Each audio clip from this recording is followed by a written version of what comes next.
My name is Todd Bracher. I run a strategic design studio out of New York City. And I have this hypothesis that a lot of the world's problems and real quality solutions are mostly solved. It's really coming with the lens of investors, of course, are trying to get the biggest bang for the buck. I understand how to build and manufacture and bring things at scale. Having the head of how to manufacture, scale, and deploy a product to the world, but also having to think the business sense of where this is real opportunity. So great technology doesn't win on merit alone. It has to be all put together. And if it's real technical expertise, we'll engage them. But the questions we have are almost common sense. And the sort of approach I have is almost common sense.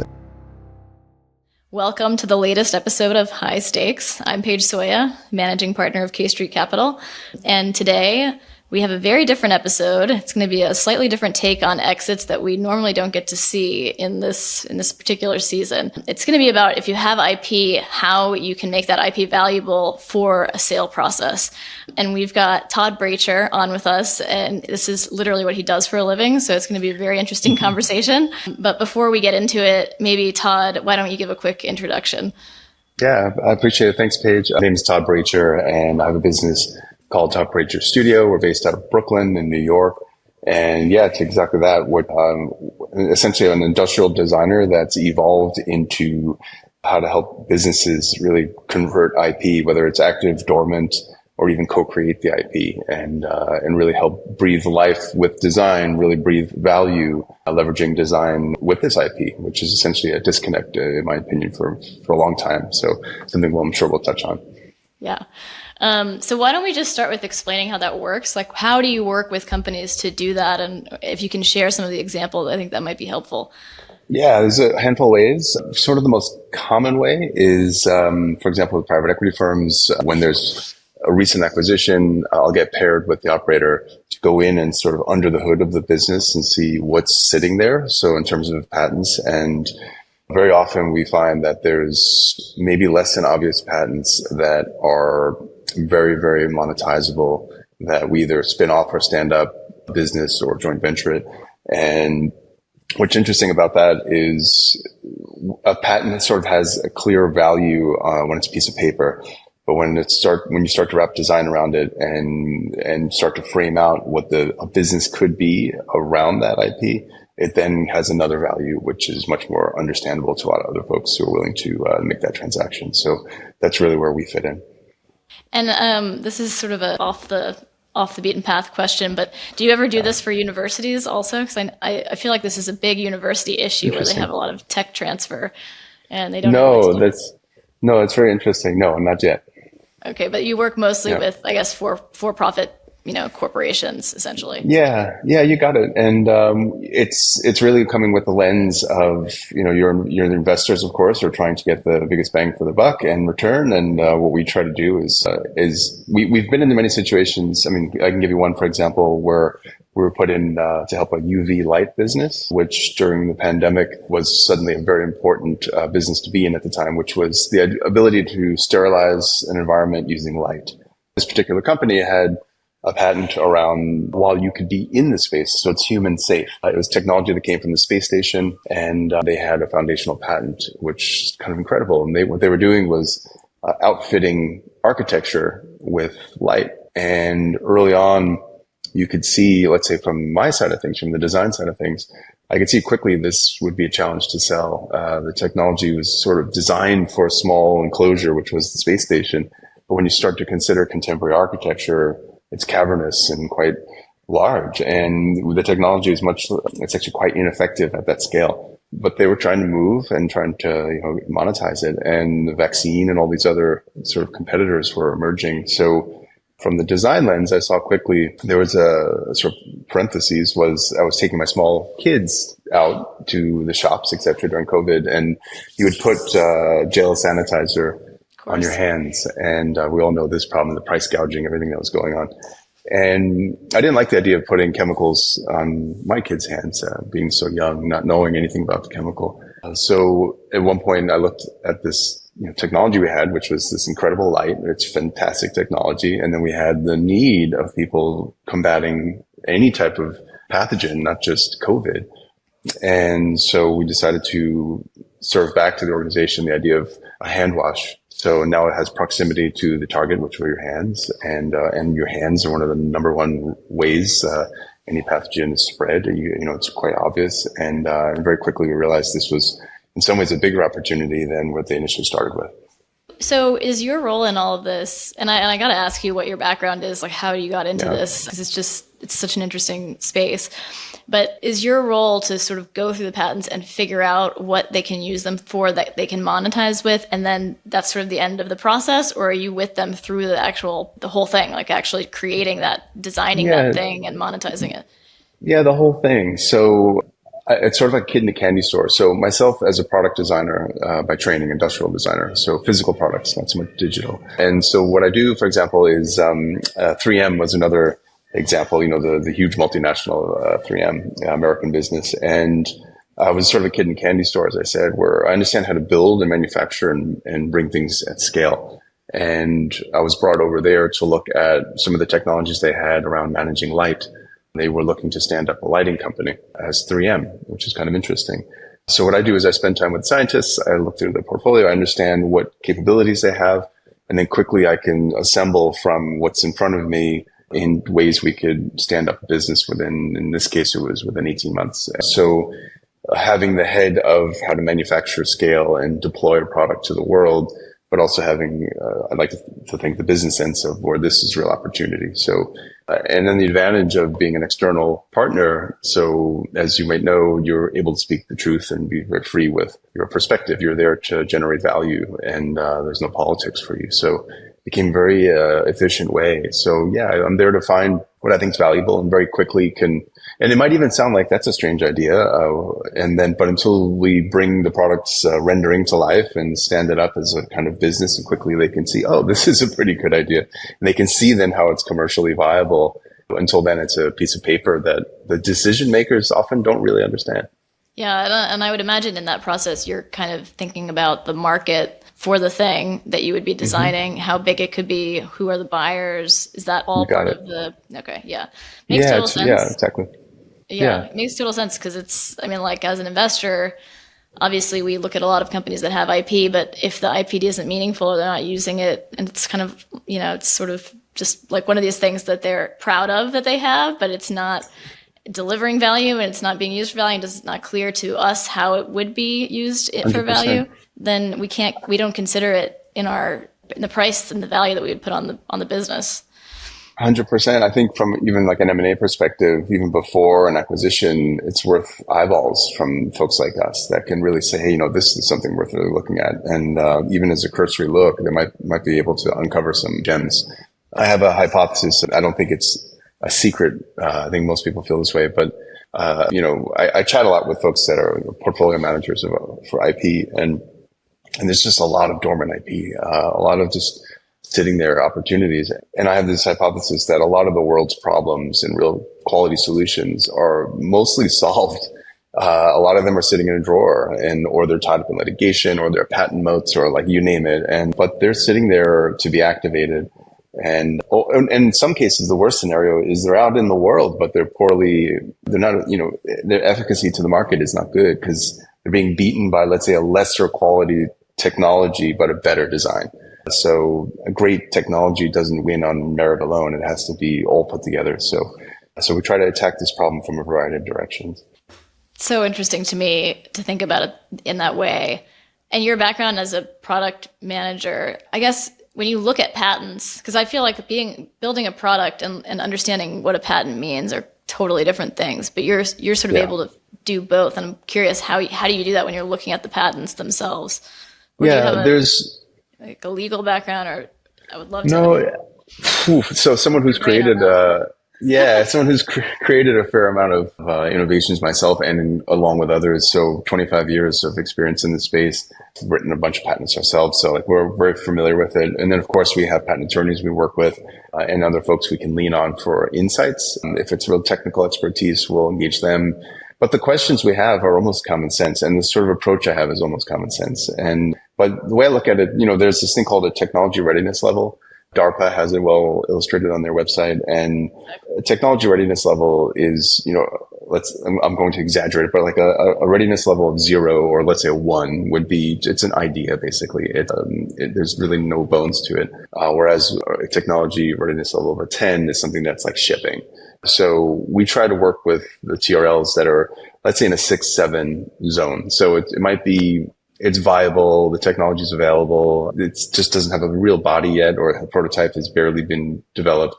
And that's really the sweet spot. So we can really steer it from there. But if it's a TRL of a 1 or a 2, it's just almost too conceptual where the technology isn't even available for 10 more years or more. So they're harder to action on, essentially. I was going to say, especially for early stage companies that have patents that are in like a 1 or a 2, for them, I feel like this would be really tricky because you don't even know necessarily. It's a whole different skill set too, just to even know if the thing you're designing with the patent, if the patent would actually hold up for that thing, like how viable 100%. is it, legally. Yeah, I see what you're saying. So you're choosing the ones that have sort of gone through that gate so that you can make sure you're. Yeah, and a lot of this is a good friend of mine. He's a scientist and he writes patents that he believes the technologies will become available 10, 15 years from now. And interesting. So that's how he gets quite foundationally, positioned patents. And it's quite interesting. So he says, yeah, one day when let's say the LED technology will meet this, then my patent will make sense. And that's a lot of these folks work this way. So I even try to work with guys like this that are timing the evolution of technology, which is kind of fascinating. That is very fascinating. That's a whole other episode we could do, I feel. Yeah, absolutely. Yeah. Cool. Super cool.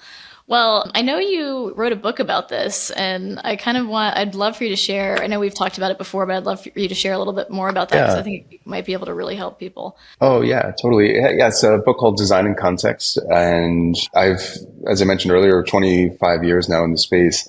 I've mostly been kind of behind the curtain. So I wanted to create a book. I've seen these patterns over and over and the pitfalls, and it becomes almost rinse and repeat. So I decided, it's time to sort of transfer knowledge through creating a book. And the process that I work with, it's a kind of philosophy in a way, this idea of designing in context. So design historically, in my opinion, has always somewhat been of the end of like, going back to this technology readiness level of like a 9, it's like, okay, the product, we mostly know what it is. This is how it's going to work. This is who we're going to sell it to. Todd, can you come in and just like make it look decent, and then like it's done. And that's frustrating for me because if you kind of go back earlier into this sort of pipeline, you realize they didn't ask certain questions. It's not differentiated. It doesn't really leverage their own capabilities well. Like there's a lot of missteps in a way. I see. So this designing in context, it comes from this desire to take abstraction out of this design process. So the example I use is if we go, let's say, I don't know, to a park and there's a tree and I say, hey, Paige, look, this tree, what do you think? And it becomes a bit of a weird question. It's like, I don't know, it's just a tree. And I don't think you think the tree has too many leaves, or the green is not quite there, or it's a little bit too tall. I think that would be kind of a strange thing. You might say that, but I think that's a strange comment. And the tree is just what it is. It's a result of its context. It's a result of its ecosystem. If it rains all the time, you have this type of leaf. If it's sunnier in this portion, it's this type of shape. If there's an invasive species, whatever, the context shapes the tree. So the way that I look at all of this is when I do this work, it's really creating the context, and the result is just inevitable from putting in the governors that drive the results. So when we work together, the design, we'll call it, the sort of solution, it's very much like, yeah, it makes sense. Like there's no, why is it red? It's this, whatever it is, because of the context that we all understand. That's essentially what designing the context means. And I think there's a part of this book that, or maybe this is a separate tool that you created that's like a 10-question thing to help you know if you're ready. Yeah, maybe you could share about that too. Yeah, and then I thought, which is kind of fascinating to me, is there's also, it's kind of funny, and hopefully I don't step kind of ruffle any feathers here. I also meet with a handful of, I'm also an entrepreneur, and I meet other entrepreneurs, and they're like, it's the best idea ever, and it's going to sell millions, and like, super gun and ho. And I love that. Yeah. And I love this type of, I'll call it delusion, because I also survive by this. But So I created a tool called the Market Efficiency Index. And it's, again, leveraging these patterns and sort of the key drivers that help identify. So you answer these handful of questions and it will serve back to you based on what is your technology. So you have this idea you can plug it through these series of questions and it'll feed back to you the sort of 4 key metrics that we look for to see. We can predict how well your idea is going to succeed in the market based on these 4 variables.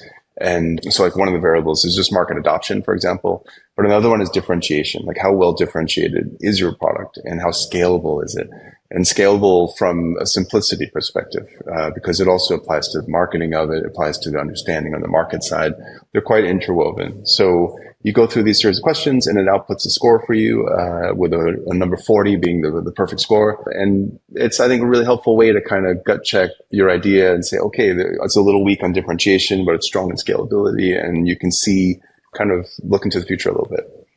Do you think that's something investors could use, or do you think that's really something that's like idea generation mode of the founder specific? Yeah, no, it's written from both directions. The questions are enough open-ended to be flexible, so investors for sure can use it. And at worst, it'll shine a light on where you might not have looked, or not as focused on so much. And again, it's somewhat common sense. So there's a lot of work that I see happening doesn't really address a market need. So you think that's a great idea, but it doesn't actually solve a pain point. And this will kind of raise its hand and say, hey, you haven't really investigated that well enough, and give you tips on how to do it or things you might consider. So just to push you further on this, how does that work if it's like a revolutionary type of technology where there isn't a problem to solve for it? It's just a whole new market for something that, doesn't exist yet, really. Yeah, that's a fair question. I don't know. We'd have to find out. And I think a lot of this stuff, and this is kind of I don't want to say productize the thinking, but what I try to do is get it to such a way that it's somewhat binary. But I recognize at the end of the day, there is some slop in the system. I still recognize there's like 10% of it that, it just kind of feels like the right thing to do. And, or this is kind of the right way to go. And that's from experience, or you just want it to be, or there's some slop in the system, which I think is kind of necessary. Not everything could just be so binary. No, I appreciate that. I think that's a very honest answer. That I'm glad you said that, because I would think that, even if it could help you 5 out of 10 times, it would be a useful tool for founders. And I mean, to that point, sorry, just to add, because I refer to nature quite a bit. For example, Darwin has, the finches as the classic example. Darwin pointed out that, and this is again a perfect example of kind of design and context, the finch has a certain shaped beak to feed. If it's on nectar, it looks this way. If it's on insects, it's this way. If it's between the blades of grass or in the bark, whatever the situation is, this is what the bird needs to be to do its job. And patterns on them for mating, or you name it, for camouflage, like it's all there, right? If you just started with a bird to design it, well, what do? It's just another shaped bird. It doesn't really make sense. But when you start with the problems to solve, it then results in this thing that does its job well. So, but you do get mutations, and that's really where these sort of unknowns appear. And I think, to respond to your comment earlier, that's where nature really starts to evolve. Otherwise, everything would be static. And in fact, nothing is static. So I think the idea of unknowns and mutations in this case are, I think, where growth can be discovered for sure. Cool. That's cool. I love that. And just for our audience, we'll put the link to this tool in the post when we post it. And and same with the book, because I think that will be and for the book, same thing. Is that who's the audience for the book? Yeah, it's for business leaders. It's not a designer book. It's merely meant for business leaders to say, hey, this is a way to think about how to integrate design and leverage its strength. Absolutely, yeah. Founders, investors, non-technical. What's in the book, which I think is helpful, is there's a short essay in the front, which is how this works, the kind of structure to designing for differentiation and designing in context. And then we have a series of discussions. So I chat with an investor, I chat with a scientist, I chat with a CEO, and you get kind of a live discussion in the book from a variety of folks, another one from social impact, to really get a sense of, oh, this is how this plays out in action, if that makes sense. So it's a kind of a book from multiple point of views. Great. I was going to say, do you want to, I don't know how much you can share about some of all the 20 years of doing this, all the things you've created, and like the light hand wash is super cool. Is there any one other sort of product that you designed that you think was just really amazing and something that company or whoever was just sitting on and it was just a wasted patent, but really built something impactful and cool?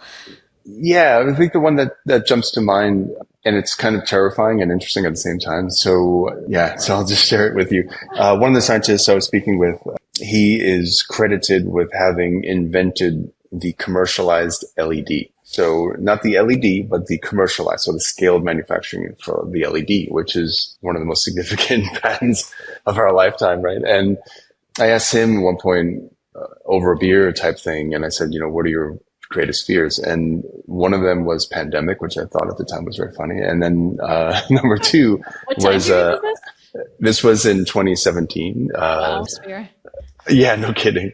And then number two was eye health. And I thought, oh, eye health. And that kind of piqued my interest. And he says, yeah, I wrote a patent around improving eye health. And I said, well, what's wrong with eye health? And he goes, well, since, I created the LED, I've seen LEDs have been value engineered over the years and to reduce cost for other reasons. Okay. And what that means is the healthy spectrum of light, meaning the full spectrum of light, has been reduced down to only what's visible. So it works well. So you and I can see each other on our screens, like with our phones, so we're much more efficient with battery life, etc. But we're being deprived of a full spectrum of light. And he said that's going to have a negative health effect because we will not any longer have indoor healthy light. And then I started reading in the World Health Organization, there's a problem of myopia. And myopia is by 2050. So in 30-ish years, half of the globe will be myopic and 10% of these people will go blind in their lifetime. And I started to really become alarming, like, oh, wow. So this is an actual epidemic. Myopia, remind me, that's when you can't see up close, right? Yeah, so myopia is not a fully formed eye, and so as a child to roughly the age 13 or so, your eye is growing and taking shape, and if you're not being exposed, the sort of short answer is get outside. If you have children, go outside. Make sure they get enough sunlight into their eye, essentially, to trigger and create a healthy stimulation for the eye and growth. Whereas today, the challenge is there's more homework, the screen time. Kids are just locked to games and indoors most of the time. You have, for example, in China, this is a major problem. So there's a lot more buildings that are schools are underground. There's less windows. There's a million things going on. Windows with coatings now. So he had this patent and with this idea of delivering light passively to the human eye, so without powering it. And that was all it was. And so we've got together and we found a way to do this technology. And just for a couple of dollars, we can put in a frame of glasses. It delivers passively. No, you don't plug it in or anything, and it costs pennies to put it in. It'll deliver the healthy spectrum of light to the human eye. And if you look at ways of dealing with myopia today, you put on the hard shaped contact lenses, there's chemical treatments, and none of them address the problem. They just deal with the symptoms. So this actually reverses myopia. And again, this is something he's had a patent for many years and haven't done anything with it. So there's things like this that we're looking at. That's super cool. You should just do a whole episode on every single thing you've done over the last 20 years, because it would be pretty incredible to hear all these stories. It would be fun. So you put the glasses on and it's got something in it that filters the light so that it's not filtered, basically, or it feels like natural light to you. And you can wear that anywhere inside then? It's like no matter what kind of light is hitting you, it's going to turn it into the good light, basically. So more specifically, there's an insert we put into a frame that actually, it's like glow in the dark in kind of simple terms. So as you walk outside or as you put it under light, it charges as glow in the dark does, if that makes sense. And then and then passively it delivers the light. And which is cool is this very subtle glow, and so it's kind of cool with what's going on, and so you know what's happening. But the number one thing is, and we're trying to make them is just like give away like a level of effort. We don't want them to be like $500 glasses. That's the whole point, is so that kids use them. But the most important thing, and the brand that we're standing up, will just say, just go outside. We just want you to get outside, and that'll solve the problem. It's a first world problem. The developing nations are not getting myopia, so think about that. That's really interesting and terrifying. Yeah. You're right. Well, this is cool. Thank you, Todd, so much for being on the episode. I think this will be super interesting for all of our audience and anyone that has IP or that's looking at buying a company with IP and wants to. Because I almost imagine, investors could. It's the kind of thing where if you're an investor looking at a company and you want to understand the value of the IP, this is a different way to look at it than we normally might in most circumstances. So super I love cool. it. So Thanks, that's a wrap.